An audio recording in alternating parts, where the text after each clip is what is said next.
Hello everyone and welcome to the GamerGuild Podcast, your weekly show where we round up all the week's video game stories right here for you on youtube.com/GamerGuildTV and on podcast servers up in your digital clouds for your listening pleasure. We've got a great show lined up for you tonight where Mr. Chris will be joining me. How are you, Chris? Evening, everyone. Good evening. I'm good. I'm good. I'm getting ready, waiting for the big man. It's getting close. Getting close. The big man indeed. As I said, we've got a great show lined up for you tonight. I say tonight because we're recording on Friday night, quite late, 20 past 10, where we'll be discussing... What are we discussing? Well, leaks potentially show Insomniac is working on a Spider-Verse title. The Last of Us might be dead. And E3 might be dead. Is. Confirmed. Yeah. Both confirmed. But before we get into it, make sure if you haven't already, you like the video, subscribe to the channel and ring that bell icon so you're kept in the loop with all great content here at GamerGuildTV, such as the live stream me and Chris have literally just finished where we played some Lego Minecraft. Chris, your first impressions of Lego Minecraft? Well, one, we didn't play Lego Minecraft. We played Fortnite, but it is highly inspired by Minecraft. And we played it for about 2 hours with the wonderful community out there. Shout out to Lee and Hungry Moogle who jumped in and joined us. But yeah, it's Fortnite. For those who've not realised it, Fortnite have just added 3 brand new games within their kind of ecosystem. They're not attached to Fortnite, they're not attached to Battle Royale. So we've just gone in and played a bit of Lego Fortnite, which is, as Richie alluded to there, Minecraft in Lego form. Go around, it's a survival crafting game, you build things, you gather materials, you survive through the night, you fight wolves, skeletons and stuff. Basically everything you do in Minecraft, but with a lovely, cute Lego skin over it in the Fortnite world. Aside to that, there's also Rocket Racing, which is made by the people who made Rocket League. That's now also an option in there. We'll probably check that out on a later stream. There's also a game made by Harmonix, who are the Rock Band people, in the game, which is called Fortnite Festival, which is essentially Rock Band / Guitar Hero within the game. And we've only played one of the 3, all new additions, all added for free into Fortnite. And we know, and most of our viewers here on the channel are not Fortnite people. However, after 2 odd hours, I had a thoroughly great time with that. It was like Minecraft all over again. We worked as a team. Graphics look gorgeous. The Lego skin, as I said, over everything is awesome. I'm a massive Lego fan. I've got plenty of platinum trophies in Lego games over the years, and this was just, fun world to get lost into for a few hours. Richie, what were your initial thoughts on Lego Fortnite? Pretty much the same. I mean, I was also playing on PlayStation 5 Cloud Gaming, which is rare for me nowadays, I admit, to play on cloud. Because usually I'll actually pre-download it. Like, I'll leave my PlayStation in standby, and then while I'm at work, I'll just hit download. And by the time home it's done, it wasn't, so I just played through the cloud, and it was stunning.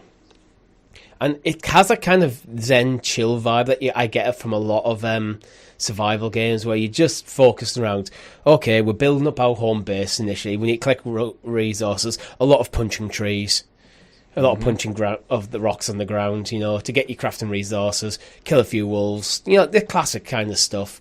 And it just has this kind of chill, slowly methodical building up vibe. Okay, what's our next objective? Our next objective is we need to go kill some crab things so we can upgrade a workbench. And why do we need to upgrade our workbench? So we can get a pickaxe and a better axe, so we can get the next level of wood, so we can upgrade our village. It's all that kind of vibe. And I think you're right. Yeah, that zen nature to it is definitely something that appeals. And I do think, and we discussed it during the live stream, so definitely go check it out if you're interested in checking the game out.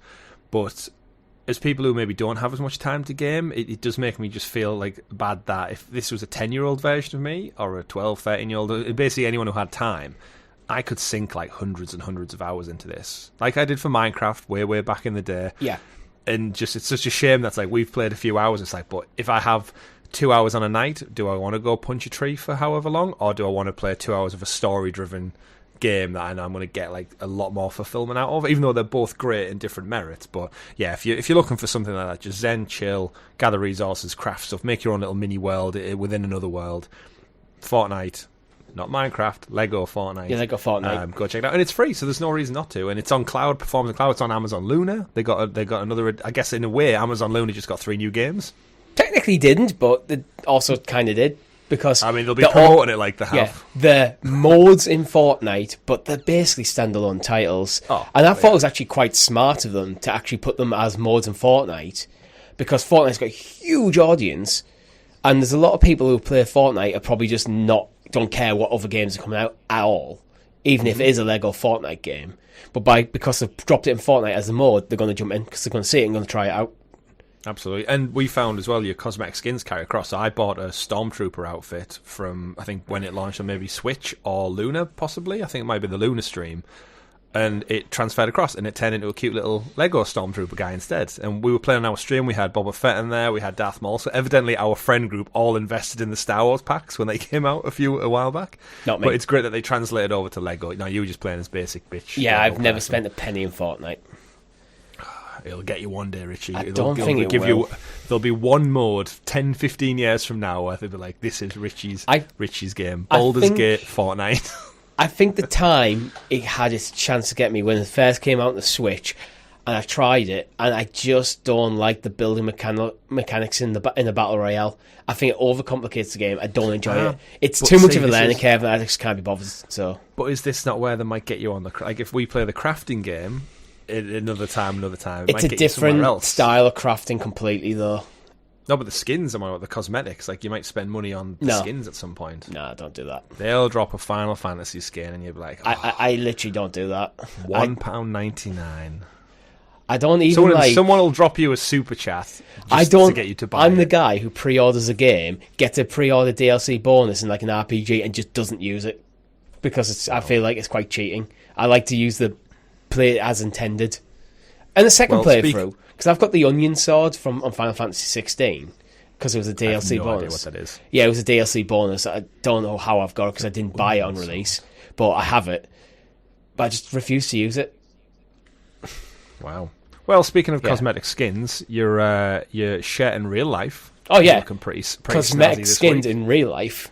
This is an awesome shirt. That's an investment you can get behind. Yeah. It's part of my tradition of getting terrible, either a terrible jumper or a terrible shirt for Christmas. So we have a Mandalorian Christmas shirt, and it is loud as, like, you could see me from a different country if I was outside. It's like that. It's pretty distinctive. So, ironically enough, we all bought Star Wars cosmetics in-game, and you bought one in real life. Yeah. Yeah, but see, when Fortnite inevitably dies, still got the shirt. I feel like Fortnite might outlast your shirt, especially if it's made with that cheap material that most holiday shirts are. Realistically, I'm wearing it this year. It's going to hang up in the wardrobe, and I'm going to see it next year and go buy a different one anyway. Probably. It was a tenner. But, it's not. That's Yeah. a good buy for £10. We'll probably be wearing our festive attire next week, actually, for the Christmas episode. Yeah, I've got a jumper. We are that close.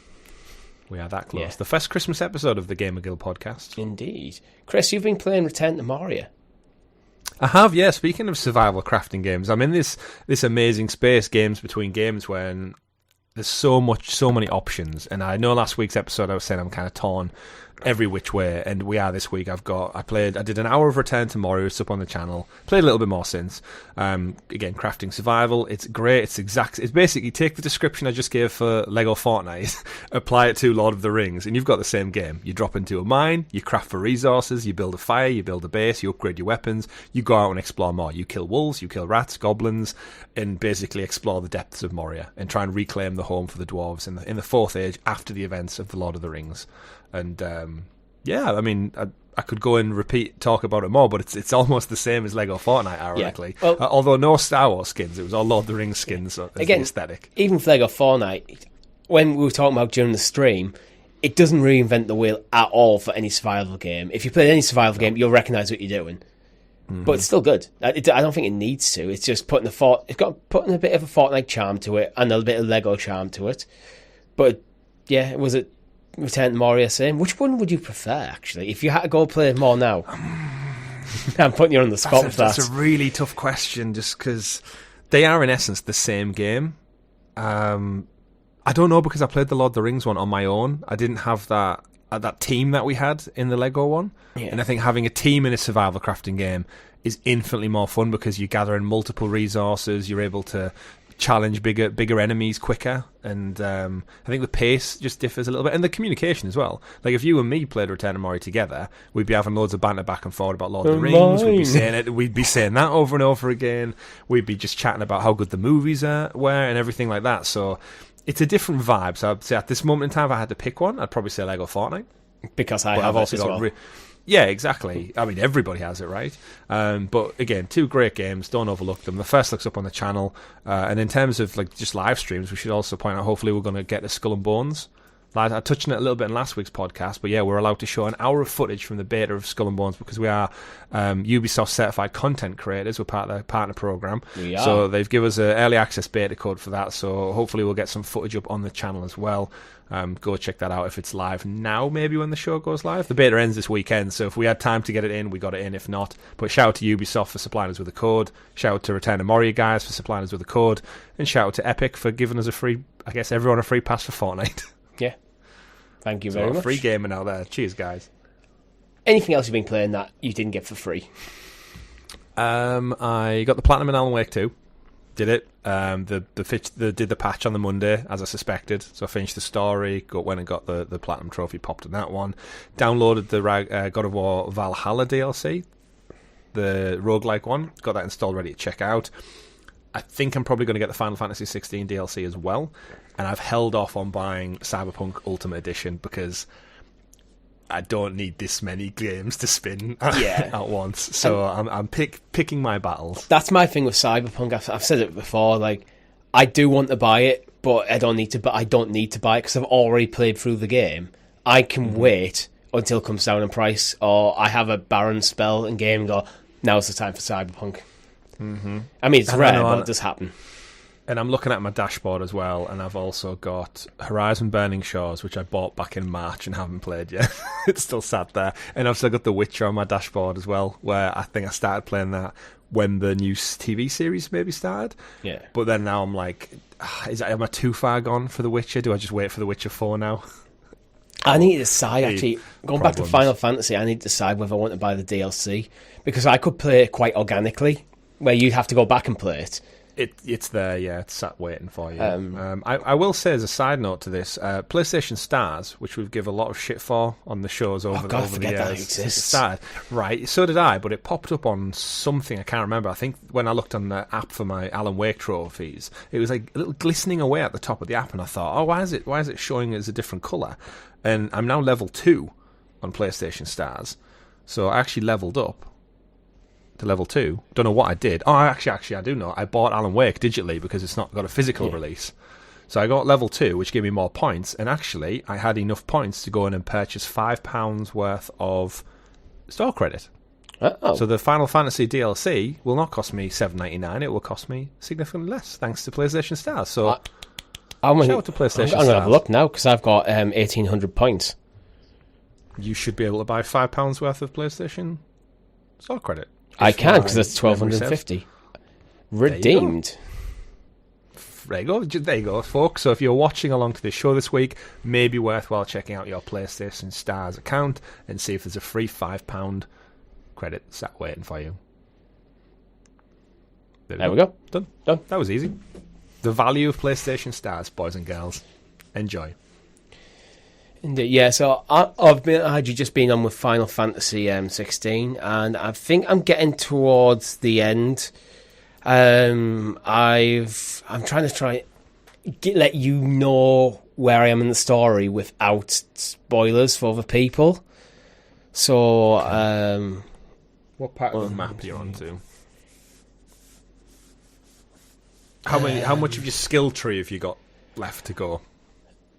I'm trying to think of how I'm trying to do a count of how many icons I've unlocked, because I've just unlocked another one last night. Okay. So tell me what it is, and I'll know. Bahamut.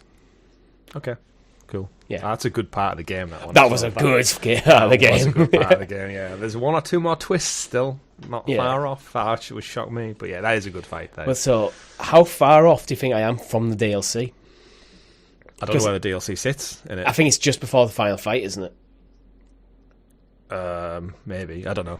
I'd probably say you've still got another 10 hours of story before you're starting your mop up.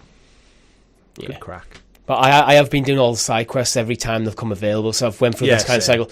Story, return to base, do the talk around in base, then you get the patch of side quests, go out and do them, do the hunts and stuff.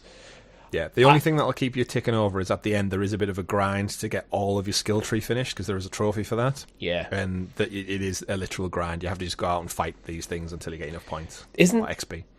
There's some things I haven't figured out what they are yet. These, like, I keep coming across these kind of broken, like, sculptures in the wilderness, and they put a marker down, and there's nothing I can do with them. They are little arena fights, I think, if memory serves me right. All right. That unlock after a certain stage of the story when you come across one. I've come across a handful of them, and you have to go back. You have to backtrack, and they unlock into actual. Oh, at some point. Something in the story triggers them being more interactive. Right, because I've nothing in the game so far has even mentioned their existence apart from I've encountered them and the map icons turned up. I thought the same thing. Yeah, I think at some point it triggers and unlocks them. But Chris, that's enough of that. We need to get into the news. So, would you like to introduce us to the graciously gathered Gamer Guild Gazette, aka the news? The news. And as always, the news is brought to you by our Guild Heroes, which you can join for as little as 99p over on the YouTube channel at GamerGuildTV, where you get early access to certain shows such as the GamerGuild Podcast, and, well, you can actually get episode 3.5 of my Ocarina of Time live stream. There's a few other bits and pieces up there. Well, yeah. And we should say as well, if people are interested in it, we might look at doing the recordings of the podcast live. So there won't be any cadence to how much they'll be scheduled, because we do them whenever we're all free. It's a moving target. That's why we've always kind of never really wanted to commit to that. But yeah, we couldn't do like every Sunday at 12 like some other people used to do in the Stadia world, because we're just that busy with family and work and other things and hangovers. But in terms of it, I think, if we'll try and give members something maybe in the new year, is if we're recording live, we'll just put it up for members, and maybe you can catch it on the flip side and get in the chat. It's an idea we're toying with, but we're not going. Even if we go ahead with it, we're not going to be fully committing to do it every week all the time. It's if it makes sense for us at the time, then we'll do it. Indeed. Chris, first news story: Insomniac are potentially developing a Spider-Verse game. Ooh, what would you expect from a Spider-Verse game?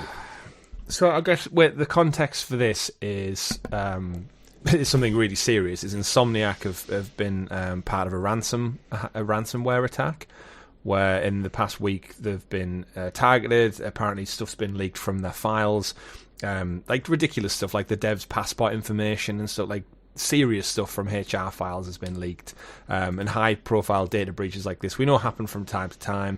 But essentially, without reading too much into it, obviously sucks for Insomniac. Everyone out there just trying to just do their job, and there's people out there who just hack people's lives essentially just to get like a scrap of Wolverine news or something like that. But in the suggested so-called leak, there is little evidence that points towards a rumoured Spider-Verse game.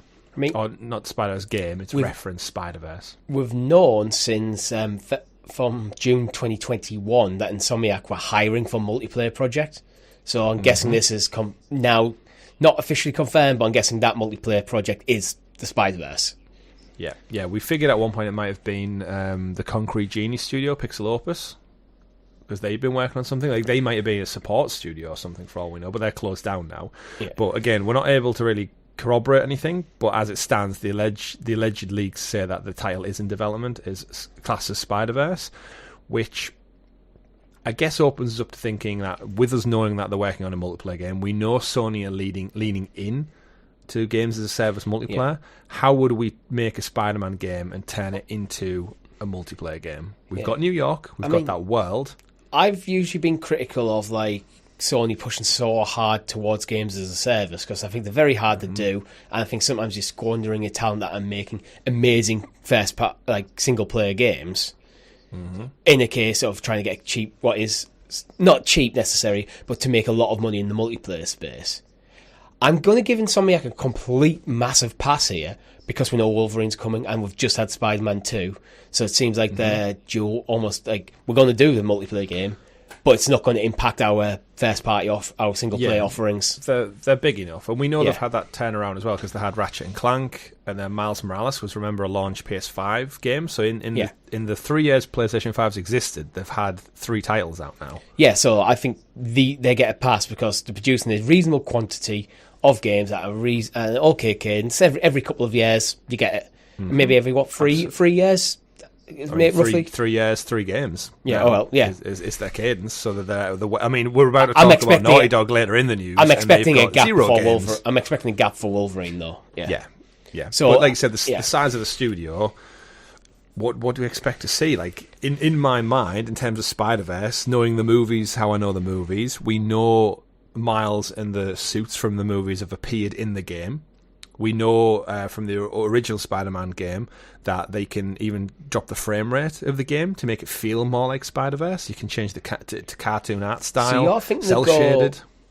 Like literally model it off the movies? I think so. I was thinking this would be a completely separate thing. What do you mean separate? Completely separate to the Spider-Verse movies. Just it's going to be a Spider-Verse game. As like this is. I'm thinking it's been a persistent online thing, a multiplayer experience where I'm thinking you build your own version of Spider-Man. Yeah, and I'm not sorry when I'm referencing happens, that. and all the Spider-Man chucked into the same world. Yeah, when I'm talking Spider-Verse, I just meant like the art style of it all. So I think like the frame, like the special frame rate they do in the movie and the art style animation and the suits exist. I don't see. For me, I hope they don't, because you can get the Spider-Verse skins in the game, and I think it makes the game feel horrible to play. It's a novelty, but I wouldn't want to play a game like that. It feels but then too that's choppy. It's the whole game, because hi-fi. I mean, you don't have to do the frame rate thing, but the art style, that like cel-shaded look, the art like style. Hi-Fi Rush did that I'd wonderfully be this year. okay with that, but the frame rate, it works so incredibly well in the movie. But in the game, frame rate does matter. Because it would feel horrible to play. Yeah, it would always have to be toggled. But to what your point's saying there about, I think the way Spider-Verse works is multi-dimensional. Yeah. And the way the last movie worked, my word, there was hundreds of Spider-Men running around. I could definitely see if this is multiplayer, you create your character, you create your own Spider-Man. Like, it's so easy of a suit to customize, isn't it? You've seen in Spider-Man 2 and Miles, like, there's just so many outfit combinations and colors and styles. Yeah. There's enough there for cosmetic selling packs. Like, let's face it, 99p for this color, 99p for this style. As much as I hate to say that out loud, but if this is what the game is going to be, and I think PlayStation are looking for every studio to have a games as a service title in their portfolio to generate constant income so they can spend on the single player games. We saw that with Naughty Dog, although we'll talk about that shortly. But in terms of this, I would be more than happy with create your own Spider character, dump me into New York, or maybe even some new maps, hopefully some new maps, and I just go around fighting crimes. Well, maybe some sprinkling some story every now and again, but I can team up with our mates, we can go take down some thugs, occasionally drop like a Kingpin weekly mission in there. See, that'd be awesome. See, I heard on another podcast someone suggest, they could do it like almost like Marvel's Avengers, where you have everyone jumps in your party into the main hub and then bounces into levels. Do not do that. That felt so disjointed in Marvel's Avengers, and it felt you just dropping into a map and the maps are always bland and stuff. I want to exist. If I'm going to play games as a service, multiplayer experience like that, I want to exist in the world a bit more. You could have maybe Ratchet and Clank Rift portals and stuff that kind of gets you in to like instance areas and dungeons. But when I pop out, I want to pop back out to New York and have a bit more free reign to explore. I'm thinking more like World of Warcraft, maybe not on the full grand scale. No, but in that kind of thing where you go, right, most of the world is kind of open and you can go into instance dungeons and stuff. So it is like more of an MMO, so you have loads of people running around. Yeah, there's so many different ways you could take it, really, isn't there? But I think Spider-Man, by nature of the different suits, does lend itself quite well to multiplayer. You're not trying to create several different characters or generic ass people, because everyone's in a suit, so you don't really know who they are. Yeah. Like, that's the reality when everyone kicked off about Peter Parker's face being changed in the Insomniac Spider-Man 1 and 2. Different universe. Because at the end of the day, he wears his mask for 99.9% of the game. So does it really impact you that much by one or two cutscenes? So I think it lends itself really, really well. They've got the array of abilities now across all three games. Like, it varies so much between Miles and Peter across these three last games that I think there's enough in there to make into a multiplayer suite of art, like weapons. Yeah. And as you mentioned there, you alluded to a little bit, the Ratchet and Clank jumping through the rifts and the portals, we saw a little bit of it in Spider-Man 2. That could be a really cool way of tying it into the Spider-Verse, of just you zip through a portal and you're in a different map area or a hub area. It's an instanced area, so now it's just your party in this map as you go through whatever the equivalent of a dungeon is, or whatever. that kind of thing. And then when you come out, you're back in the main world with everyone else. Not everyone playing in the game, because like if I almost like New York as it is, as we know it from Spider-Man, the current Spider-Man games, to be this is going to be our central hub, rather than Avengers where it's just this little base which was always poorly laid out and a pain in the ass to run around, and you just kind of going, oh, let's go score the map, drop in. I just found that all very bland. And you want to explore. Well, that's it. Thinking of the world, like New York has been done 3 times over now, but we saw with elements of Spider-Man 2 that they could take the framework of New York. You could do a complete alternative New York to what you've played in the main series games. Yeah, you could put it in, what is it, Spider-Man 2099? Is that the future Spider-Man? You could change that. You could go back to old-timey-wimey stuff. You could go full hardcore into multiverse and time travel stuff, where maybe it's Spider-Man 2099, that's your main world, but then you're going back in time to resolve things as, I don't know, some villain has got into the Spider-Verse and is messing with things, and that's a kind of narrative, like through line, so you have to keep going back in time to kind of fix the events. Actually, there was a World of Warcraft dungeon that did that kind of same thing, where it went back to some of the events from Warcraft 3, and your party would have to go and kind of stop the interference with the events as they played out. Well, that would be cool, wouldn't it? If the game is set in 2099, but you keep travelling through time through these portals and rifts to do different missions, but then at some point in like a year's time, they could be like, oh, this season pass takes place in the timeline of Miles Morales. And all of a sudden you're back and there's a cutscene with Miles, and it's like, oh, you're a different Spider-Man. Yeah, I'm from the multiplayer game, doing a chapter in the single-player story, retconning something that happened in the Miles game from 3 years ago. That would be a very meta, never been done before in video games. Like, you could drop in as a multiplayer version of your Spider-Man character halfway through the campaign of Miles Morales from 2019 and see Miles doing something in a mission that you played back in the day on the PlayStation 5 story, and you do a side mission to keep one of the other villains out of the way of getting in the way of Miles doing his thing. You're preventing some iteration of, let's say, like Green Goblin interfering with Miles doing that mission. Yeah. You're like, like, we can't get seen, we've got to take him down. Got to take these guys who went back downtown stealthily while you like Miles was swinging around. Yeah, and you would get that like almost like that Back to the Future hit of like Easter egg hunting, like you're seeing things happen within a game you played several years ago. It's kind of like how I've experienced it with Alan Wake 2. There's things that happen in Alan Wake 2 that directly reference like a time loop that happened in the original game 13 years ago, and it's written into the story in such a clever way. You kind of look at it being like almost like you are time traveling, going like, oh, I remember that, I saw that. It's a mixture of member berries and clever writing. Yeah, I'm not usually into time travel or multiverse storylines, which is why I've kind of fallen off the MCU in a big way in the last few years. But I think for games it works differently than movies, because movies it makes everything feel kind of detached and nothing has any consequence.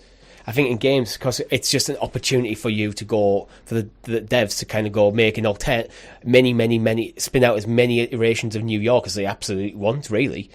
You could have one where maybe Venom wins. Yeah. And okay, now you're going back into that universe to deal with a thing. A thing happens, and you need to go there. Yeah, stop shit from kicking off. There's always a thing that happens. There is. And again, video games are an interactive medium, aren't they? So exploration in alternate worlds is so much more enriched and deeper because you're the guy doing it. And it's contained in that one piece of media as well. It's not split across like multiple TV shows and movies, and the quality's all over the place. It's all self-contained. Apart from, like, as you mentioned, like the Easter eggy stuff where you're throwing in, oh yeah, he's a... You're going to drop into Tobey Maguire's Spider-Man, and you're going to see him fighting Doc Ock on the train. Okay, so now we're getting deep into like theory territory, and now we're different. Like, I think we've established our own headcanon. Yeah. This game takes place in 2099. You go back through rifts and explore different paths. Yeah, we went deep here. Another season, teeing up Wolverine. You go into Wolverine's world. Yeah, just do a little mission that teases Wolverine's introduction. That won't come out for another year or two. But it's in this game as like a teaser. You go back. Didn't we hear rumours of Daredevil DLC for Spider-Man 2? Yeah. there's an in for that as well. And all of a sudden, we're introducing other characters from this wider universe. What if the storyline, as a service title, with the time travel stuff we've been talking about? What if your character in this Spider-Verse game accidentally introduces the thing that causes mutants to care back in the past, which ultimately creates mutants that weren't there before? That becomes a Wolverine game. Yeah. Look at us. Yeah, Give us a job in the MCU writers' room. We'll pull something together. They need some decent writers in there at the moment. Oh, sorry, it's just been since Endgame. It's been mediocre at best. Anyway, talking about mediocre at best, Chris. E3 is dead. Actually, for real this time. Genuinely dead. Official. Comes from their own, the horse's mouth. Yep. So E323 is cancelled. I'm reading from Eurogamer, and it's uncertain if it will ever return the same way again. But I don't know how it comes back. How many years has it been since we've had an E3?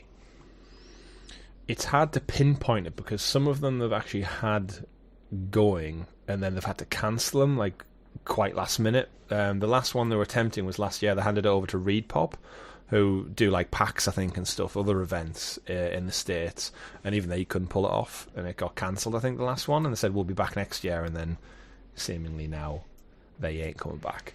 So yeah, the E3 is owned by the ESA. They issued a joint statement, and I quote, "This was a difficult decision because all the efforts we and our partners were put towards making the event happen.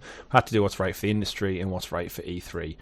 We appreciate and understand that interested companies wouldn't have had playable demos. They would have had playable demos ready and resource and challenges for getting ready for next year, but we didn't want to commit to it. We're sorry we can't put on a showcase that you deserve and that you've come to expect from ReedPop." That's from the event service.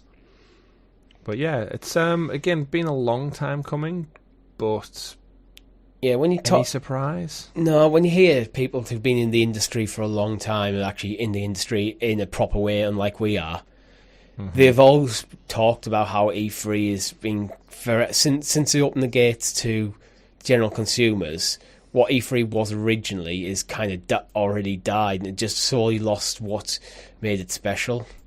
And I think as well, it was inevitable. I think it was inevitable. Once Nintendo figured out the Nintendo Direct format for providing video game news to people in a way, in that kind of controlled way, and then started just push that into the E3 stage, I think that was probably the beginning and the end at that point. Because the pandemic, I think, very much accelerated the whole thing, because then everyone went, we're going to do the Nintendo thing. And it worked. Yeah. And now what's the point of E3? Yeah. And Sony pulled out as well. Yeah. Said we won't be back. We won't be coming back this year. That was 2018.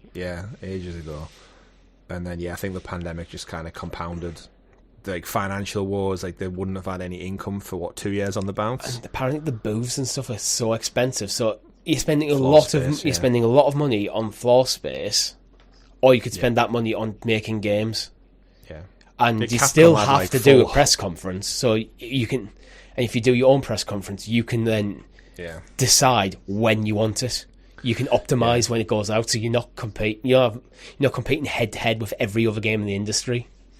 And it's all about it's been on a slow decline just by nature of it. Like E3 began back in the day when, like in the 90s, when physical media was a thing. Like people had to go to these expos to showcase their products for retailers to make purchase orders on how much stock they wanted to take of said product.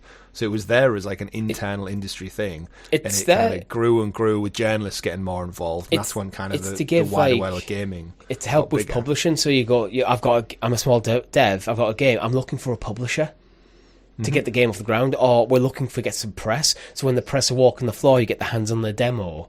And then because all the industry's in one place, you have all the behind-the-scenes meetings and stuff that will happen.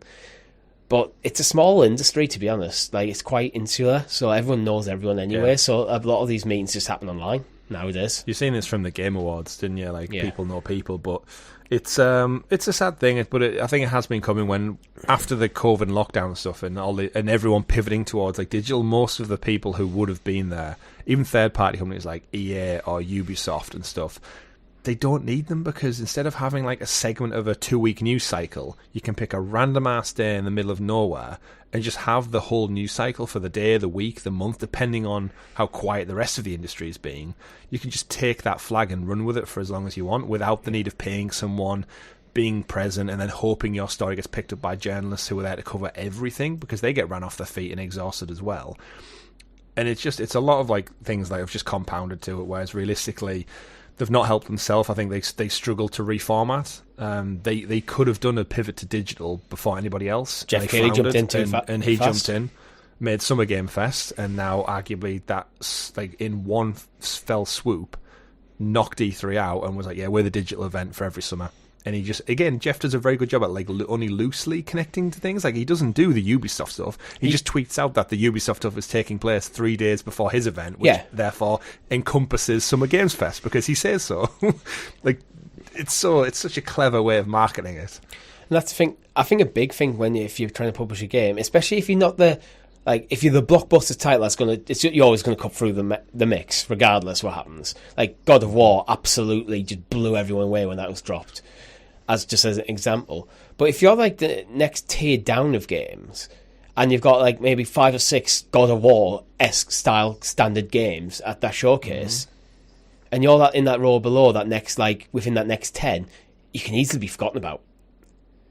Like, I'm thinking it's like something like Avowed.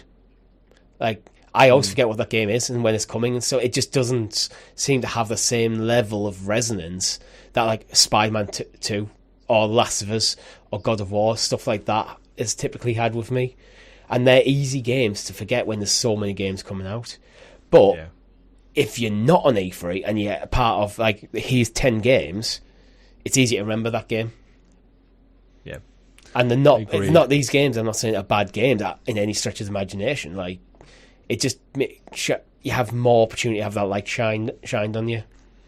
Mm-hmm. Well, hopefully, with E3 being gone, we'll see more of a rise and focus on things like indie titles or AA, where, because they're able to put their own showcases out or their own trailers out at set times, you're not really beholden to anything. But I know there's been a couple of different companies doing indie showcases across the years. But as the bigger ones, kind of take their own platform and just make their own stuff, maybe indies will have like a bit of a boon off the back of this. But only time will tell. Well, do you think E3 will be repackaged into anything? Like, is it truly gone, or do we think Jeff Keighley steps in and takes the trademark and changes Summer Game Fest into like a hybrid of them all? Like, does the brand carry any weight anymore? Or is it just totally like everything about it's dead and defunct and E3 doesn't actually mean anything? I think it is actually just done. I think they're like...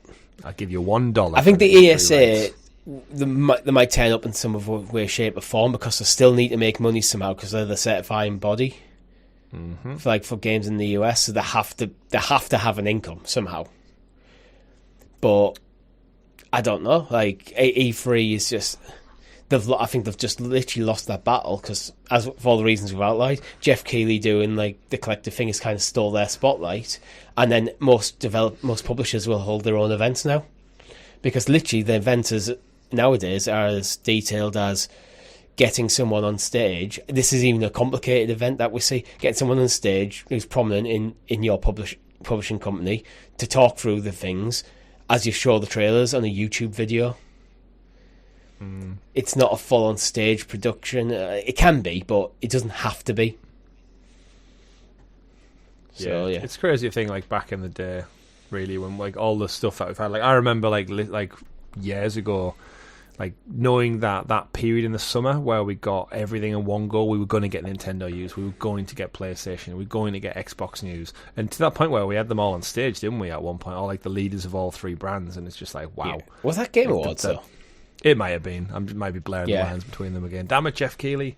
But just over the years, like, we've got such big announcements that come out of it, and it's a shame that they maybe don't all get together in person, because there is something special about a stage show as opposed to just a digital presentation with an artificial voice over the top of it going, this month on PlayStation, we've got this. It's like... But we complain about the Game Awards, how many unnecessary adverts and stuff are in there and stuff. Just, they've got to fund it somehow. If you're going to do the big, full-on showcase thing, like 2-3 hour showcase, and E3 was not even that. It's a week. It takes a lot of money to run. It's a lot of staff, a lot of logistics, and unfortunately, I think it's unfortunate more for fans rather than journalists, because I would have loved to go to E3 and see it. It would be amazing. Yeah, same. I'd still like to get a Gamescom. Like, Gamescom could step in and do something. They do so well in Europe. Yeah. But... And there's other conventions and stuff as well that might take that kind of... It's going to be a fan-focused event. We're going to invite developers to showcase stuff. I doubt you'll get big new stuff at that sort of thing, but you might get first hands-on with, like, I don't know, in the run-up to Wolverine. You might get your first hands-on at a Gamescom or something like that. Potentially, but for now, RIP E3. And also, RIP The Last of Us. So we have different thoughts on this one, actually. Give us the update. So, The Last of Us Online, as we've so often been referring to as Last of Us Factions, has officially been cancelled. Your thoughts, Chris? Because I'm very... I'm more than that update. Bothered. We had a blog post go live from Naughty Dog this past Thursday, December the 14th. An update on The Last of Us Online. We realise many of you have been anticipating news around the project that we've been calling The Last of Us Online. There's no easy way to say this. We've made the incredibly difficult decision to stop development on that game. We know this news will be tough for many, especially our dedicated The Last of Us Factions community who've been following our multiplayer ambitions ardently.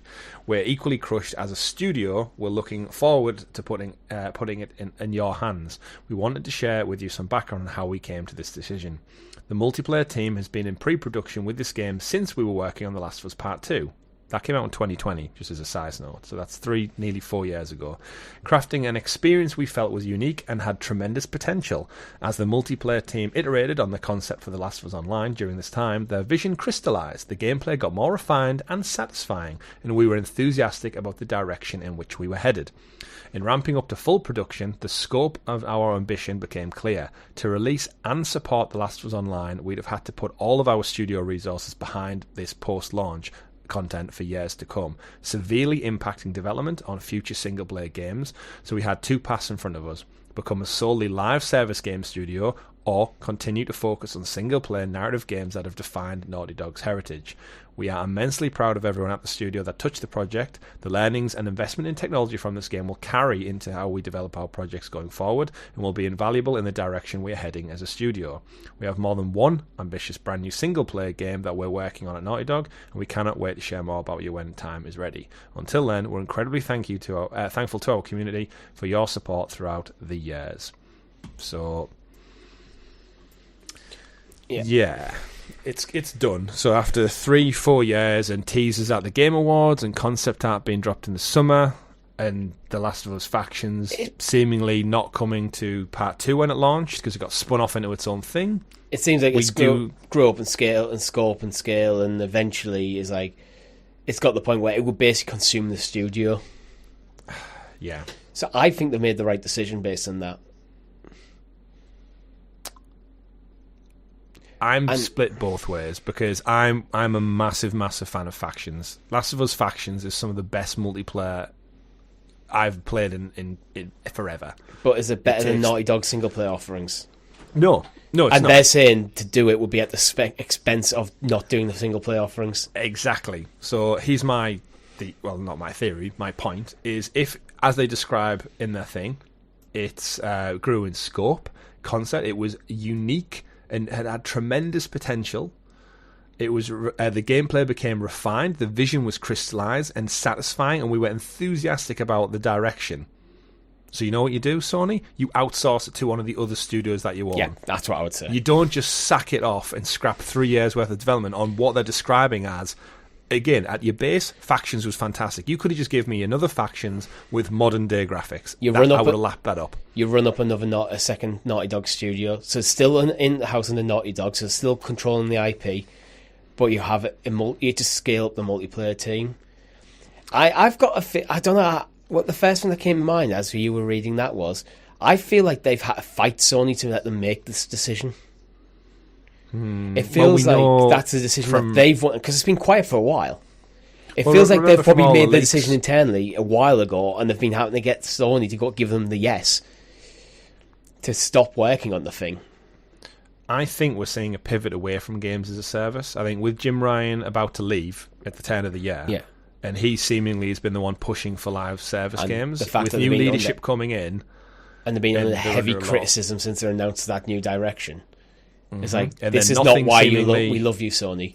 Like, yeah. And then with nothing seemingly materialising, and we know Bungie have struggled with that. Like, they bought Bungie to own a solid lives as a service, and they seemingly are struggling. And they, remember, reportedly, they were the ones who came in and looked at this game and said, it doesn't have legs, doesn't have longevity, it's not going to make you money long term. So they sacked it off. But then this goes back to, why must a multiplayer game last forever?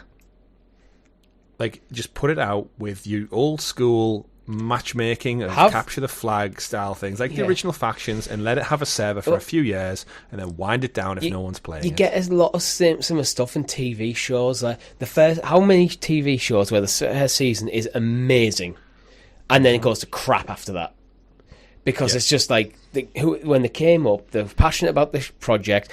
They developed, probably over many years, developed the story, pitched it, got cancelled, reworked it, and finally hit the gold dust, got it greenlit, did as well, and the studio goes, you have to do a season 2, now you have 6 months to work on it. Mm-hmm. Like, why can't you just go, right, we've got an idea for a multiplayer game, it's going to last for 3 years. This is our roadmap. Year 1, year 2, year 3. Our plan's maybe 3 to 5 years, and after that, we're calling it, and we're moving on. Yeah. And I think it stings more because of, one, the time that's been spent. Yeah. Like, we'll never see this, seemingly. 2, they're going to have had 2 remasters out in this time. So they've gone back and just remade the same stuff. So there's nothing new came out of them. We've not had another Uncharted game. We're getting the roguelike survival mode, which I'm guessing is what's left of Factions/Online. Like, they had something that was maybe fun and enjoyable, and ran throw it all in the bin. That might be one of them things that didn't necessarily need the online component. They can just jettison that and get it in. And just go, what can we what can we salvage? But it just, I think it's that disappointment. Similar to what we talk about other stories of, like, games that have been in development for so long, and you just don't know what's happening with them. And I think, as someone who's a massive Last of Us fan, as much as I enjoy the story, it's like undoubtedly some of the best stories ever told in games.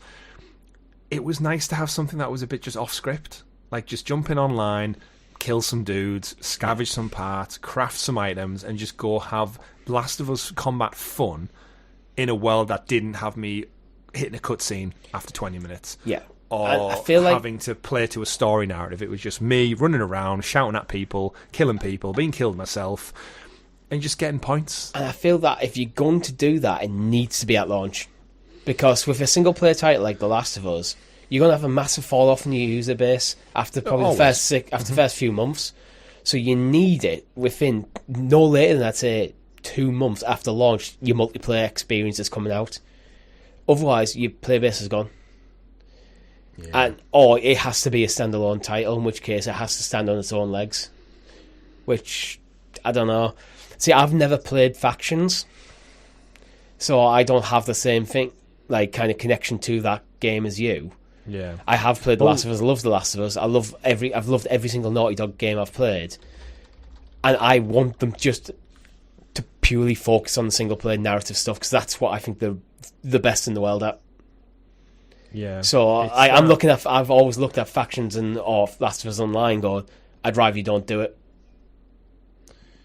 Yeah, so for those who don't know about Factions, how it worked is it was the same concept as, like, you have in the game. Is you start off on, like, 2 teams, like 6v6, 5v5, I can't recall what the numbers were, and you drop in the world. You've got, like, basically a basic weapon, a basic couple of crafting pieces. You find toolboxes to get your crafting collectibles, and you scavenge around. You make Molotovs, you upgrade your weapons, you find med kits, that kind of thing, and you have to capture, like, points, like capture the flag kind of scenario in the world. But by nature of having to scavenge for your stuff, kind of like PUBG, how that works, like, you start off crap, but if you are stealthy enough, if you are sneaky, and you can craft and kind of measure your resources, you can upgrade your armor, you can upgrade your weapon, so that when you do bump into somebody else in this open area, is you've got that advantage. So sitting still and camping doesn't benefit you. You have to get out and explore the world. So it creates this interesting dynamic where you might bump into someone, but if you've both got like rubbish resources, you can't really kill each other just yet. So you've got to be aware that someone's near you,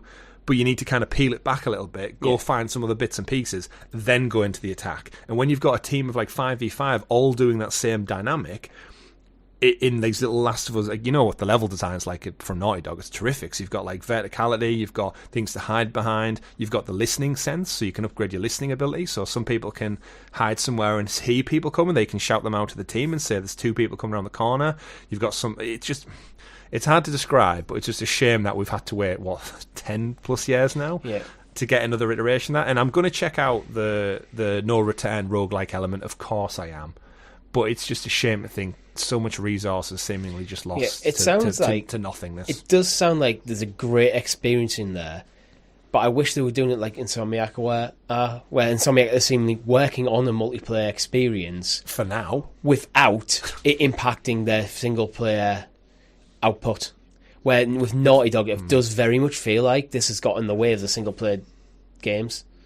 We've had, as you said, nothing since The Last of Us Part 2, nothing on the horizon apart from remakes and remasters. It just makes you think, like, what are they doing over there at that studio? Like, this is the best premium studio. Exactly. So does that mean we'd have to wait now another 3 years for their next project? I'd love to know whether this was a case of this is what Naughty Dog wanted to do, or this is what Sony demanded Naughty Dog do, and they actually did come up with something good, but still, actually, we don't want to be doing this. This is not what we, as a studio, want to be doing, regardless of the quality of the product that we can make. Man, I know. I'm just thinking another element of factions is like when you did I'd love to have the best of both worlds. Yeah. So when you finish like a multiplayer match, if you did well in the match, it would give you resources to feed your camp of survivors. Yeah.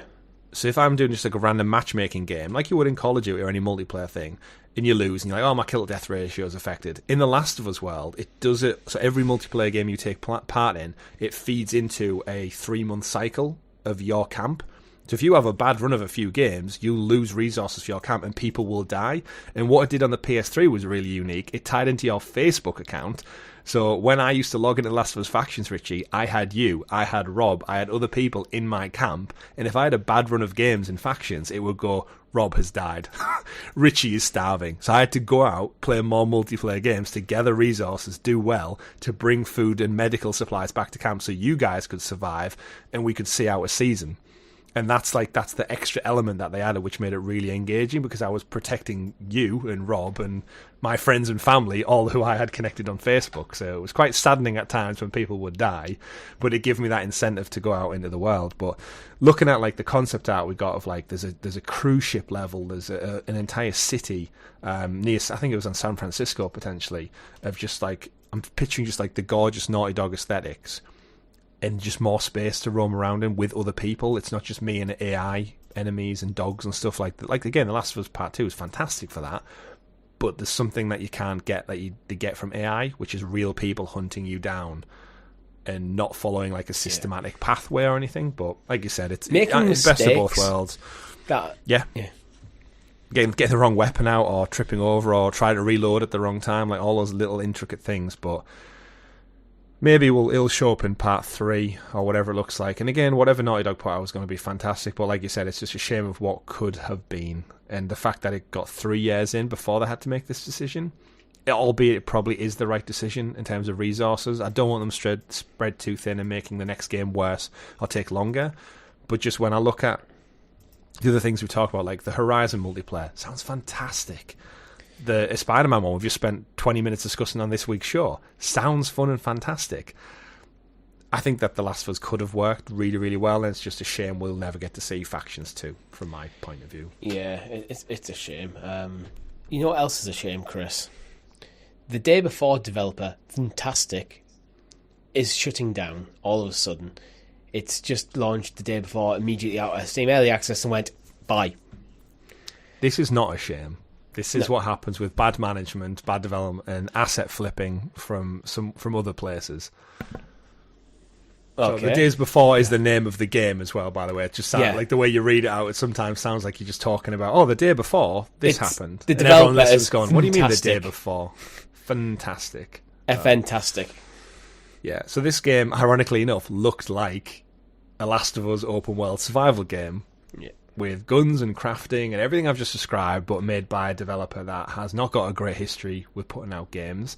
It's been rumoured that it's vaporware for so long, and yeah, the game launched this week after a few delays, and people were saying the early access was a bit funny.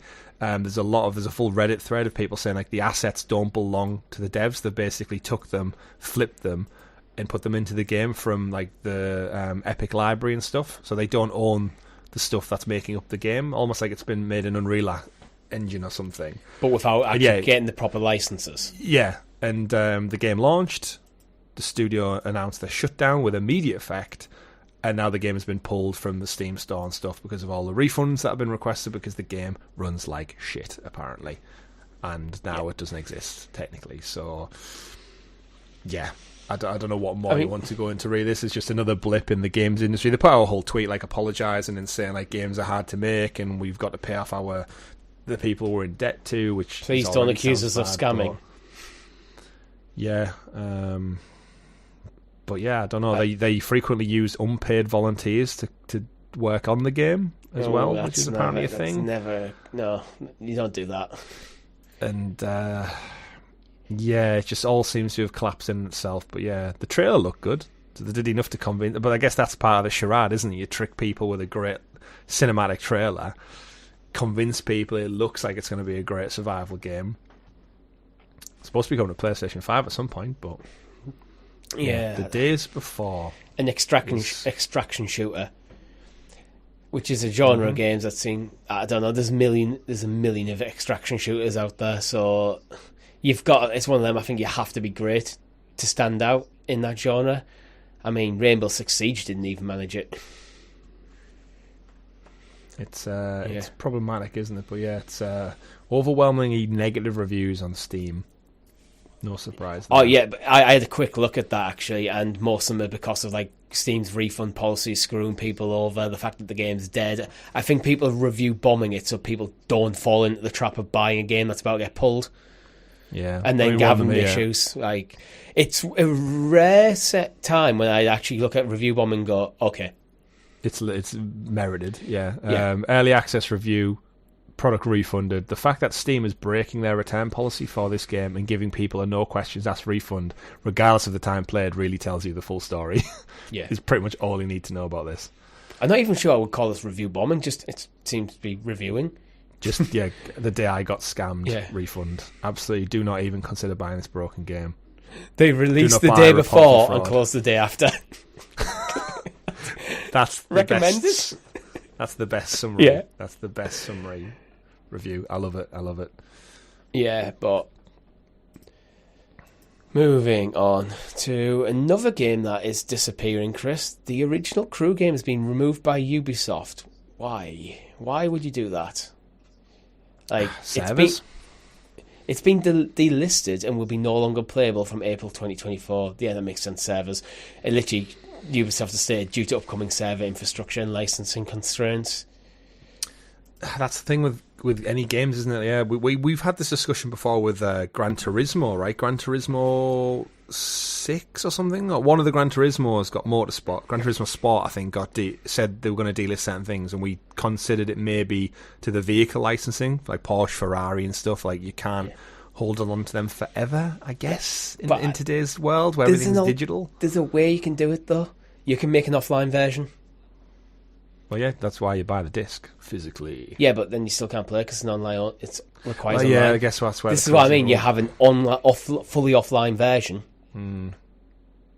Yeah, you're going to lose certain features, but the majority of the game will still be there. Got to buy them. I guess this is where Ubisoft have the option to renew the licenses potentially, but then when they look at the slate of games, they're like, well, we'd rather people play the Crew Motorfest, the third entry that just came out, so we'll delist, eat our costs, and funnel them to, if there are fans of this genre and this game, then they will, you'd like to think, naturally would have probably moved on to the new one by now. Like, the Crew came out a good while ago, right? Yeah. I'd like to think, you'd think most people would have moved on, but Yeah. Again, I think there is a way you could handle this where people who've already... I'd still delist it from storefronts. Mm-hmm. You're going to close down the servers, but if you just kind of patch it so that the majority of the game runs offline. Yeah. Maybe, obviously, timed sense. events and stuff, you could still preserve probably a good 70 to 80% of the gaming experience for people who've already paid for it. Yeah. It is just a shame that you can no longer jump into that game and explore that open world because it'll be disconnected. So it's like, that's a shame, because like all that work that went into making like a lush terrain and exploration and driving around, that you can't just do it offline. There's another cool thing that Ubisoft potentially could do. In the Crew Motorfest, they could just rebuild the game. Add the map. Add the map. They did for and Fortnite or add the map. Warfare? And if you have the original crew in your Ubisoft library, there you go, free DLC. Thank you for your support over the years. Otherwise, you got to pay. Not? Yeah. Reading from the quoted saying, after almost a decade of support, we'll be decommissioning the Crew 1, like how it gets called the Crew 1 now after the fact. After over a decade of support, we understand this may be disappointing for players who are still enjoying the game, but it's due to necessary upcoming server and license constraints. Our goal remains to provide the best action-driving gameplay experience for players and deliver on it. We're continuing to provide new content and support for the Crew 2 and the recently launched Crew Motorfest. We thank everyone who played Crew 1 and contributed to building the great community that lives on in the Crew 2 and Motorfest. I mean, I guess it just means that the Crew 2 will probably go the same way in another 5 years' time. And then, as we've theorised, with a lot of Ubisoft games, is we'd love them to just be like platforms. So I think Motorfest not being called the Crew 3 could go a long way to being constantly supported. But then at the same time, we've also said you could probably merge the Crew and Riders Republic into one game to some degree as well. Like the concept of you drop in with your character and you go do some BMXing, you go do some paragliding, you go do some racing in any vehicle. It kind of all ties nicely in together and it all runs in the same engine. So like consolidation of not only like studios but also licenses in a weird way. The Crew Republic, Riders Motorfest. Do what you want with it, Ubisoft. But Riders Republic, Ubisoft need to show that game a bit more love. It just seems like they've got a great platform there that they seemingly ignore. You never hear anything about it. We might just not be in them circles anymore. Yeah, but we pay attention to Ubisoft stuff all the time. Yeah, but I feel like extreme sports in general has just been on a decline. Like with racing games, like we've said how many times, it's like once you get older and you can drive for real, the allure of racing games, unless you're into like the sport, it's crazy. But either way. But we are certified Ubisoft content creators. We are. Yeah. Skull and Bones should be in Riders Republic. BMX, paragliding, you can have sailing a ship. You do the cross-pollination, where if you've got on both games, you get like free skins or something. Ah, fuck it. Just add everything to Assassin's Creed Infinite. Or Infinity, or whatever that is. There's your hub world in the Animus, and you just go off and play Riders Republic as an assassin. You know who is adding everything to everywhere, Chris? Microsoft. Because now you can get Game Pass on the MetaQuest free. Yeah. MetaQuest 3 getting some... Big get for Meta. It is, yeah. And in a way, it's the kind of the perfect partnership for Xbox, because, as we know, they've not been working on VR in the slightest. So it gets their foot in the door without doing really any hardware or anything like that. You're on mute. Yeah. I actually said probably for the best that they hadn't been working on, because I've got nothing against VR. It just feels like usually, because the next story actually does counter my point, usually you're getting a worse experience than not a VR game. And you have to buy an expensive headset to play it on top of the expensive hardware you already have. Yeah. That's my criticism of VR. It's not as good as it needs to be to compete yet. Yeah. We should also say the great thing with this is it's what we theorised for years with Stadia, is how does it work? How do I play games like Starfield and Hi-Fi Rush in my eyes using VR? And the answer is in the clouds, like it always has been, boys and girls, is you don't have to overheat the headset. The headset doesn't even have to be that powerful, because all it needs is this screen that has a decent connectivity to the internet so that it can broadcast the game to your eyeballs. And that's what seemingly is doing. So in the summary reading from the blog, it says, players with Xbox Game Pass Ultimate can now enjoy hundreds of games with their MetaQuest headset thanks to Xbox Cloud Gaming. Award-winning titles like Forza Motorsport, Hi-Fi Rush and Starfield can be experienced anywhere, anytime with a MetaQuest headset. Get started by downloading the Xbox Cloud Gaming app from the MetaQuest store and launch it on your headset, and boom, it just puts it in your face, Richie. It doesn't overheat the device because it's just a screen. Now, the one thing I think we need to be clear on here, this is not necessarily VR forms of these games. This is the fake screen. There's a fake screen hanging about in your face, which, okay. Picture a 3D cinema, like you just sat immersed in it. Now, the difference is, by today's standards, the MetaQuest 3 and the PSVR 2, the pixel density you're getting on these two screens is, if you've ever done like VR before, if you tried like Google Cardboard or something like that, it's so much better now. Like there's minimal light gets in, the clarity, the way they've got that 3D balance, which tricks your eyes into thinking you're in a 3D space. So much better. VR's came on so much more, and that's why, unfortunately, it still is mega expensive. Remember, Apple are putting out a Apple VR, which costs $3,500 next year. $3,500, Richie, for a piece of tech. That's insane, but it's rumored to be phenomenal. Now, so this partnership actually, I think, could go the other way as well. You could then eventually get your MetaQuest. Is the MetaQuest standalone, or is it a PC? Yeah, it's a standalone. All in one unit. Yeah, so you might be able to get cross-pollination deals and stuff going on between Microsoft and Meta to get it out there. And you could even start seeing some VR versions of some games coming, proper VR versions, because I think something like Starfield could do VR. Skyrim is already in VR, isn't it? Yeah, there is a VR. Obviously, no Resident Evil works as well, but this is the thing where it's a so you could start getting some of them. So rather than just the screen in it, you could get a VR version of this game, which is just a native VR version. Because, to be honest, the screen in front of you and the headset, I think it's you sat there on your couch wearing an uncomfortable headset. Yeah. I think there's more downsides than positives unless you've got a terrible telly. Yeah, it's an interesting one. It's all if you want that full immersion, but I guess so, yeah. It's still a nice addition. So if you have a MetaQuest, and I don't know, you live in a busy household, you don't always have access to TV, you can just literally put your MetaQuest headset on in the loo. There you go. You can get your full gaming experience wherever you are, because you don't need to take the headset off. Absolutely. You can walk from the couch to the loo. When you want to go to bed, you go to bed. Just keep the headset on. Live your life in VR. But sell your soul to Zuck. It's a clever partnership. I think that benefits both parties involved really, really well. It gives MetaQuest a boost up on game titles, and it gives Xbox huge boost. I mean, huge boost. And then it gives Xbox a foot in the door with VR without having to really overcommit to the R&D. Yeah, you can. But Xbox effectively now have a platform to experiment with VR games. Mm-hmm. And if you don't want Game Pass, then apparently Quest is also getting some terrific VR titles.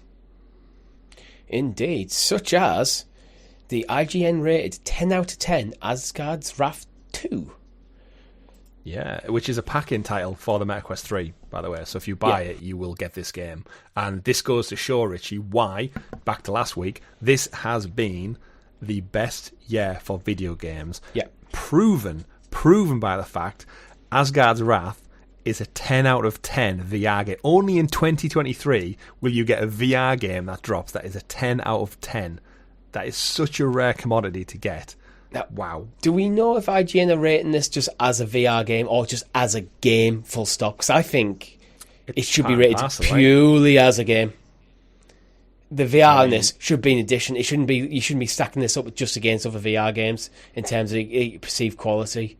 No, I think they just review it as perfect. That's what you want. An extra caveat because, if you look at other games, they give plenty of VR games shit scores. But yeah, I've seen it promoted lots recently, and I've never really thought too much about it. I think we've both seen it. We've both seen it recently. We thought it looked good, but with it being a VR game, we largely dismissed it. But it clearly deserves its attention. And I don't have a MetaQuest. Yeah. But to read from the IGN, which gave a 10 out of 10, this is, I think, that maybe the fourth 10 out of 10 they've gave this year. That's it. Which categorises it as a masterpiece. Again, it's just one person's impression, but reading from the verdict, Asgard's Wrath is the full-fledged VR open-world RPG I've always wanted to play, and for that matter, it's one of the best RPGs in any perspective I've played in years. With 4 unique characters and stories, fantastic and satisfying combat, Intricate and rewarding RPG systems, a great story, and an entire roguelike dungeon crawling mode thrown in just to show off, this masterpiece completely nails almost everything it tries, much of which has never been pulled off in VR. The MetaQuest 3's killer app has arrived, and even after more than 90 hours throwing squids at glorious shredded lizards and whipping across gaps, I'm still eager to jump back in. What a review for a VR game. I mean, yeah, I think this game generally looks amazing. It's doing the thing that VR should do, and it's producing a high-quality game that can only be done in VR. It's not like, oh, we're tagging a VR mode on, or it's just a slight change of perspective. It just, the way you interact with this game feels like you couldn't really do it with a controller. And that's what you want, and that's the advantage of VR. Is always going to be the higher level of immersion, which you won't get sitting in front of a TV with a controller. Yeah, it makes it a true role-playing game. It does. Because you are fully in. But yeah, looking at Metacritic reviews, sitting at 94. GameRant give it a 9 out of 10 as well. So I'm sure there'll be a few more that are probably going to come in. Xbox Era give it a 9 out of 10. God is a Geek give it a 9 out of 10. GameRant give it a 9 out of 10. That's high praise. But yeah, what a year for video. I'll probably never get around to playing this unless I somehow get a MetaQuest 3. Yeah. But you know what? That's high praise. So Asgard's Wrath, MetaQuest 3, and Xbox Cloud Gaming on it included. It's a good end of the year for MetaQuest. Indeed. And it's rare for me to praise Meta in any way, shape or form. Last few stories, we actually were thinking about doing our PlayStation Xbox wrap-ups for the year, but I think we might save that for either next week or the week after. Yeah, for the end of the year. Just I'm thinking about time tonight, and it gives us a bit more scope. I think it might be in our Game of the Year conversation in that one, so it gives us a bit more scope to go in a bit more in depth. But yeah, we can squeeze it in. Yeah, squat now or later. I'm thinking later. Oh, yeah, later. Yeah. So moving on. Netflix are currently developing 10 games in-house, according to the head of gaming, Mike Verdu. Is that how you spell his name? Pronounce his name? Verdu? Mike. Mike's making some games. Yeah. Mike from Netflix. What are we expecting from Netflix? Because they've had some good games recently come. Small games still. I know they're starting to push and they're trying to get out more stuff. Actually, this week the GTA Trilogy Definitive Edition just came to Netflix for free. So if you have a Netflix subscription, you can log in. It'll reroute you to your app store, and you'll basically get the game for free via the Netflix subscription link. But again, these are games that have been on mobile for quite some time. Not the definitive editions, but GTA's been there. They also announced Sonic Mania Plus and Hades are going to be coming early in the year as well, which they are, but they're still old. We know they've bought studios. They've got Oxenfree developer Night School. They've got Cozy Grove developer, I think, Spry Fox. And yeah, in an interview, he said he's got 10 games in development and has a total of 90 games across multiple deals through second party and third party. Again, Netflix seemingly going big on this, but I think with this one, just like Luna and like previously Stadia, I think I'm going to be still just apprehensive until we see the true fruits of their labour. I think Netflix are playing a very different game to Luna and Stadia. I think they have to. I think they're not going for the big push to bring it to. He's the next great platform.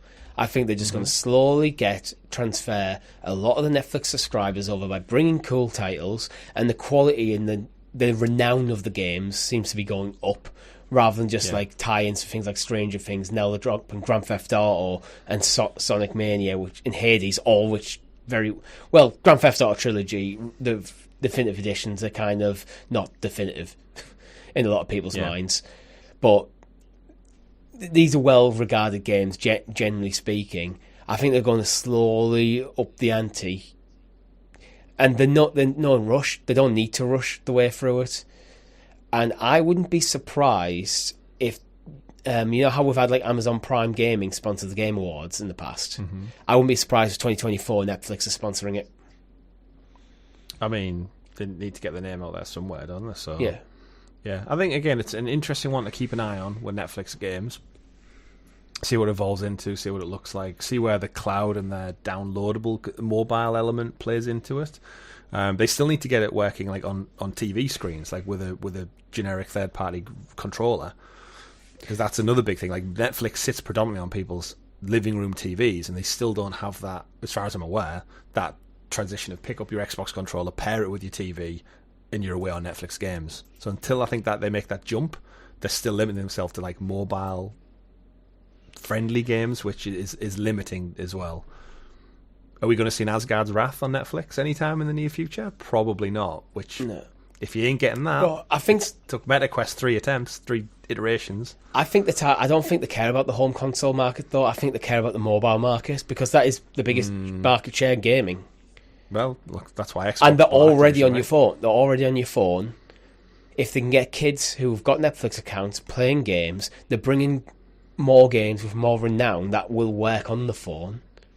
Mm-hmm. I think there's a clever strategy in there. It's a slow burn strategy, but that doesn't. If you're doing a slow burn by design, then that's absolutely fine. Mm-hmm. So, Chris, I think we should wrap up with this game. This week in video game history. This game in video game history, whatever. This game in days history. This game in days history, yeah. So we're talking for December the 15th. Is any standout titles for you there, apart from Asgard's Wrath? Yeah, no, the only real one. It's been an average day, but Super Mario Run. Talking about mobile games. Ooh, remember when Nintendo wanted to pivot? Super Mario Run, first Mario game, not on a Nintendo console. 7 years ago. That does not feel like I was playing that 7 years ago. Yeah. 2016 on iOS, Super Mario Run launched, and I remember I played the first few levels, and then it asked me to pay money to unlock another world, and I went, fuck you, Mario. No thank you, and I never touched it again. I think I played the first level and went, this is boring. Swipe up to jump, swipe down to duck, right? And then yeah. it's a constant runner. I'd rather play Jungle Run. I think I still stand by. I think Nintendo could do some really awesome stuff in the mobile game space. That wasn't it. That was just a cheap copy of... Well, not a cheap copy. It was just a copy of any kind of auto-runner game that exists with a Mario skin on it. It's like, it's a weird moment where I don't think Nintendo actually treated their IP with the respect it deserves. I think they did a bit more. If I remember as well, I actually downloaded Mario Kart Tour, which is their other attempt at it, but I felt like I really struggled with the controls. Like they just weren't as... Yeah, I think Mario Kart Tour did better. But they're both showing us 100 million downloads right now on the Android store. Yeah, most of them probably in the first week. Super Mario Run has got 3.8 star reviews after 1 million. And Mario Kart's got 4.2 after 2 million views. So double the reviews and a better score.